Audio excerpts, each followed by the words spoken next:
It is October 29th and Lake Louise is open. El Nino's frigid sister El Nina is coming to town and she's bringing the pow pow this year. And that's right, it's the earliest opening in Lake Louise history, so get out there.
What a beautiful Poway opening day at Lake Louise, and the earliest in Lake Louise history.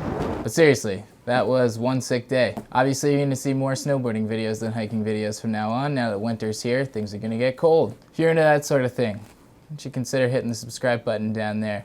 Stick around, because there's more to come.